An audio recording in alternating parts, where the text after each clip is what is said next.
Hey y'all, it's Kia. Let's get into how I achieved this beautiful crochet hairstyle. I started with 4 packs of this Nala-Tress Crochet Hair by Janet collection, and I'll link it below. And what I do to prep my hair is I just wash and dry it, and I section my hair into 4 sections.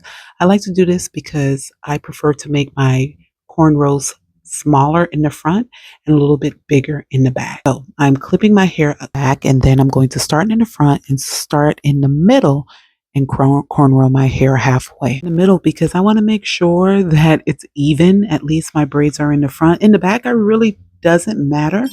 So I start and I braid from the middle because I like to have a middle part. If you're a person that likes the side part, you just make sure wherever you're going to part your hair, that part is nice and straight and you braid down. As you can see, I'm looking like Spider Girl. After finishing the first half of my hair, I'm going to connect those smaller braids to the back, and I'll make the braids in the back much bigger, and you'll see soon. That way, it's not a big deal how big the braids are in the back because you're not going to be parting and styling from the middle back of your head.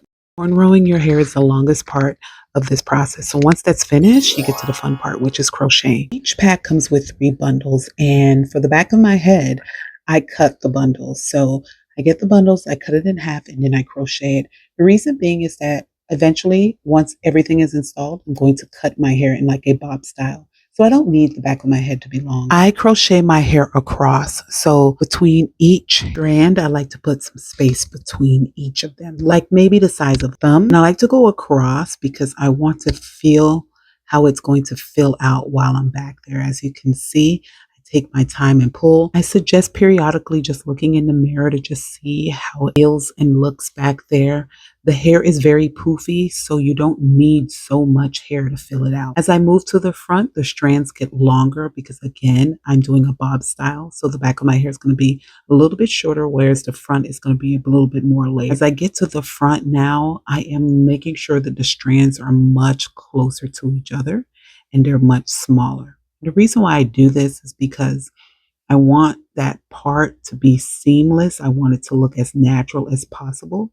And I don't want the hair to be thick when it's supposed to lay down in the middle of my part. As you can see, I'm just taking my time, pushing the crochet needle under my part and pulling it. Now it's time to cut my hair and work on my invisible part. Well, the key to this hairstyle is the invisible part. We want that part to look seamless, like it is coming out your head, honey. I start by making sure all the gaps are filled in at my middle part. I mean, I don't want to see any gaps. I want all the hair to be touching, to be tight, and to be full because it's going to make that invisible part look so much better in the middle. Once the middle looks to my liking and it's all installed neat and tight, then we can work on the invisible part technique.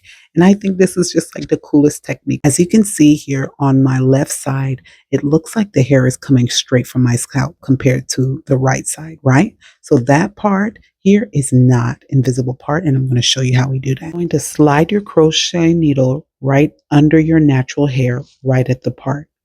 You're going to grab some crochet hair, pull that through the needle and slide it over.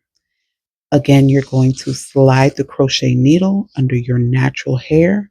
You're going to pull some of the crochet hair from that right side and slide it through. And what it's going to do, it's going to loop over and come as if it's coming out of your scalp.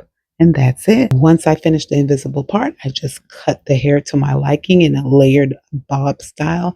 And that's it. This is how the back looks, nice and full. And you all, I just love this style. It's great for not tension on my hair. Now I can sugar.